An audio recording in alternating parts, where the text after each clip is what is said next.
Bienvenue à vous pour cette histoire de Noël un peu spéciale, écrite tout spécialement pour le calendrier de l'Avent des Ornini de Cricri. Saviez-vous qu'il fut un temps, les gobelins aussi fêtaient Noël?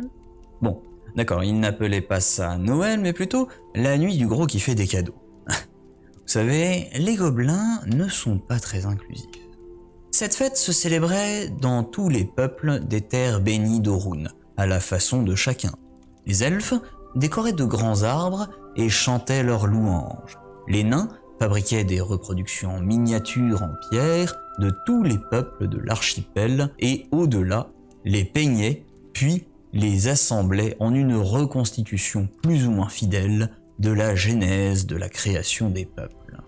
Les gnomes accrochaient de grosses chaussettes et des bonnets beaucoup trop grands pour eux un peu partout et y cachaient des farces ainsi que des chocolats pour les plus attentionnés. Et les humains s'entassaient dans des boutiques diverses et variées pour acheter des présents qui ne plaisent à personne, pour finalement les offrir à leurs proches qui devaient faire semblant d'aimer ce qu'ils venaient de recevoir. On dit même que dans chaque famille, on réservait un véritable cadeau intéressant pour la personne qui aurait le mieux joué la satisfaction. Et puis évidemment une sorte de magicien à barbe blanche habillé d'un manteau rouge et à l'âge vénérable passait apporter des offrandes à tous les enfants d'Orun comme autant de reconnaissance donnée aux mortels par les dieux. Mais les gobelins n'avaient jamais véritablement pris part à cette fête. Un jour où un de leurs guerriers plus téméraires que les autres eut trouvé le courage suffisant pour s'approcher d'un village lors de cette période, il rapporta à son peuple la nouvelle de cette célébration. Un vieux monsieur, ventripotent, se téléportait dans chaque maison du village pour apporter des paquets étranges décorés de couleurs bariolées, et les habitants semblaient s'en réjouir et s'en délecter. Quelle horreur! Un étranger qui s'invite partout? Et il semblerait que pour qu'il vienne, il faille réaliser des préparations culinaires à base de pâtes et de chocolat spécialement pour lui et mettre à sa disposition un verre de cette mystérieuse substance blanchâtre mais pas trop dégueulasse qui sort des mamelles des chèvres ou des vaches. Les gobelins furent très intrigués. Il est vrai qu'en de rares occasions, ce genre de paquet étrange s'était retrouvé dans un foyer gobelin par inadvertance, car le patriarche s'était endormi en laissant sur sa table traîner un verre de lait dont il se servait pour piéger les chats et une vague bouillie contenant du chocolat qui aurait pu passer de loin, et par temps de brouillard, pour un cookie. Le gobelin en question ne comprit jamais jusque-là pourquoi, avec cet attirail, il avait réussi à attirer un chat dans un paquet entouré d'un ruban rouge. Cela ne l'empêcha pas pour autant de le faire frire et de le servir à sa petite famille. Bref, ils étaient partagés entre l'horreur une telle fête existe et l'indignation de ne point en profiter. Ils décidèrent que la faute en revenait intégralement à celui qui, partout ailleurs, se faisait appeler le père pas d'enfer. Je vous passe les détails sur son origine associée au fait que le dieu des enfers lui confiait la tâche ingrate de juger les personnes méritantes ou non tout au long de l'année et de leur associer une récompense. Je ne vous apprendrai rien en vous donnant l'information suivante bien connue. Jamais gobelin, d'aucune sorte, n'avait réellement fait partie de ces considérations. Pour autant, les gobelins se trouvaient profondément frustrés de ne point participer à cette fête et décidèrent qu'ils y participeraient, quoi qu'il leur en coûte.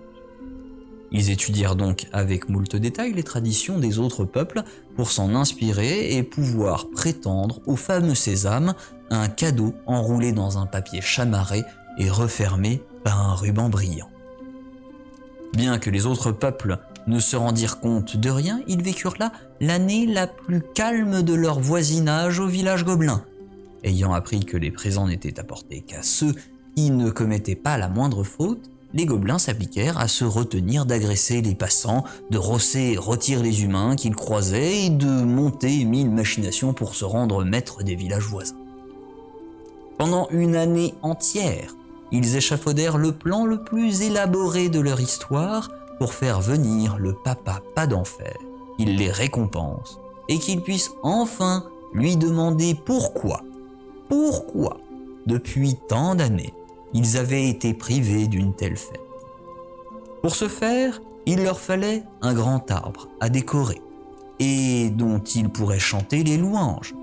Ils se rendirent donc près des villages elfiques où, pendant la nuit, ils déterrèrent un frêne qu'ils traînèrent jusque chez eux. Ils en profitèrent évidemment pour leur prendre quelques-unes de leurs fameuses décorations pour l'arbre. Il leur fallait également des miniatures des différents peuples des terres d'Orun. Mais pour ce faire, se rendre dans la montagne n'était pas envisageable. Alors ils les sculptèrent en bois, selon la manière dont ils voyaient les uns et les autres. Ceci donna notamment des caricatures assez originales de chacun où les proportions n'étaient absolument pas respectées. Les elfes avaient des têtes enflées comme des pastèques. Les nains, un énorme ventre, une barbe qui traînait derrière eux et des casques enfoncés jusqu'au nez. Enfin, les humains étaient représentés avec de gros bras et de toutes petites têtes. Bref, une vision assez fidèle de ce qu'ils pensaient de chaque peuple.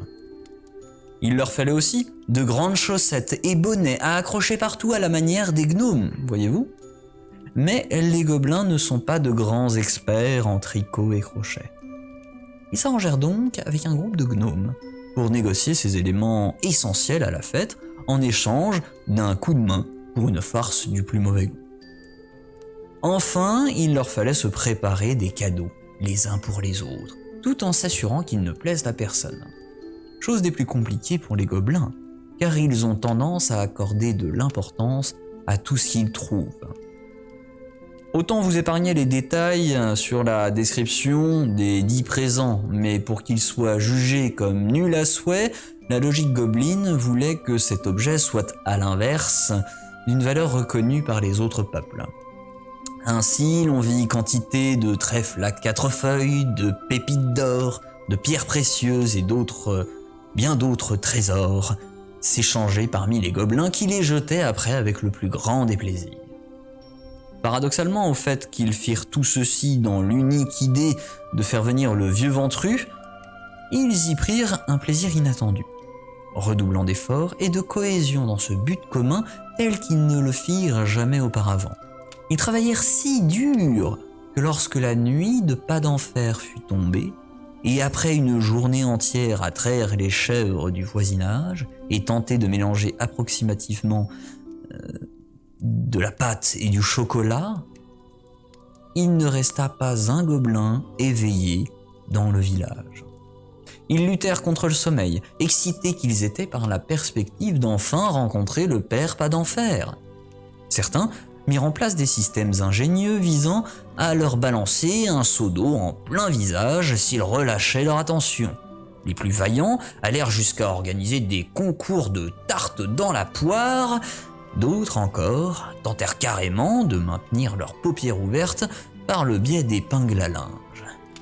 Nulle solution ne fonctionna, et tout le village, une fois minuit passé, fut plongé dans une torpeur à nul autre pareille. C'est alors que le père pas d'enfer reçut sur sa montre magique ultra connectée aux données psychiques et lactato-cookiesées du monde entier une nouvelle alerte. Tout un village, s'étant tenu bien pendant toute l'année, venait de s'endormir avec une coordination jamais vue jusqu'alors. Intrigué, il régla les données de téléportation et s'y rendit sans attendre. Quelle ne fut pas sa surprise de découvrir en ce lieu une foule de gobelins endormis, mais dans des positions totalement inimaginables. C'était insensé. Et s'il n'était capable de voir les sources de magie, il aurait tout eu à croire que les gobelins avaient été victimes d'un sort d'enchantement. Mais non, ils s'étaient bel et bien endormis naturellement. Alors, le papa rouge, un peu vert devant une telle scène, se dit que finalement, les gobelins avaient bel et bien mérité des présents. Il fouilla dans sa hotte magique et sans fond pour en sortir nombre de ces présents, tous plus tordus les uns que les autres, il distribua au pied du grand frêne décoré avec le nom de chaque gobelin dessus. Lorsque le matin fut arrivé, les gobelins, reposés, vécurent un véritable ascenseur émotionnel en constatant, tout d'abord, qu'ils avaient échoué dans la mission qu'ils s'étaient donnée. Et ensuite, en découvrant les présents qui leur étaient destinés sous l'arbre de pas d'enfer. Ils oublièrent bien vite leur rancœur, savourant le plaisir de déchirer le papier cadeau afin de découvrir ce pourquoi ils avaient dû être sages toute l'année. Je vous passe encore une fois les détails des cadeaux grotesques que leur tête farcie d'imbécilité avait tant désiré, car tout comme moi, vous ne comprendriez pas l'engouement pour une cuillère en argent, un porte-savon ou encore une pince à double tenaille pour arracher les dents des chats. Contents, les gobelins se dirent que cette fête n'était pas si mal et que, tant pis, ils retenteraient leur chance l'année suivante. Et c'est ainsi que les gobelins se mirent également à fêter Noël.